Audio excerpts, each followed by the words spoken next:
నేర్పిస్తాడు, బలపరుస్తాడు. కాబట్టి ఆదివారం ఆలయాలకు వెళ్తున్నారా? ఆదివారం మందిరాలకు వెళ్ళే వాళ్ళు చేసి చూపించండి. హల్లెలూయా.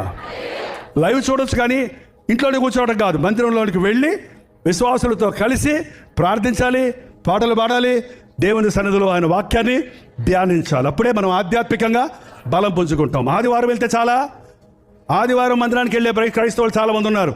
అనుదినము దేవునితో సహవాసం చేయాలి. అందుకని అనుదిన ధ్యానం. రోజు టిఫిన్ తింటారా? నాస్తా తింటారా? మళ్ళీ మధ్యాహ్నం తింటారా? మళ్ళీ రాత్రి తింటారా? ఎందుకు?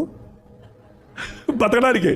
మనం భక్తిలో బతకాలంటే, విశ్వాసాన్ని కాపాడుకోవాలంటే, లోక భయాలను ఎదిరించాలంటే, లోక శ్రమలను ఎదిరించాలంటే ఏం చేయాలి? మనం 3 సార్లు రోజుకు 3 మారు మోకాళ్ళను ప్రార్థించాలి.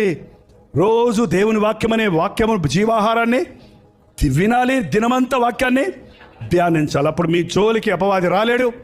మీరు అన్ని విషయాల్లో వర్ధిల్లుతారు. దేవుని యందు విశ్వాసం ఉంచిన వారిని తలగా ఉంచుతారు కానీ తోగ్గా ఉంచనున్నారు. మొదటి వారిగా ఉంటారు కానీ కడపటి వారిగా ఉంటారు. మీరు చేయు పనులన్నిటిలో విఫలతలు ఉండవు, సఫలతలు ఉంటాయి. ఇస్సాకు పంట వేసినప్పుడు 100 ఫలం పొందాడు.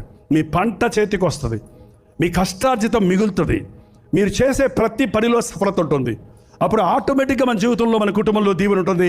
మన దీవెనలు ఇతరులు చూచినప్పుడు నీ దేవుడు గొప్పవాడు, నీ దేవుడు నాకు కూడా కావాలని మన దగ్గరకు మన నోటితో చెప్తే వెంటనేమో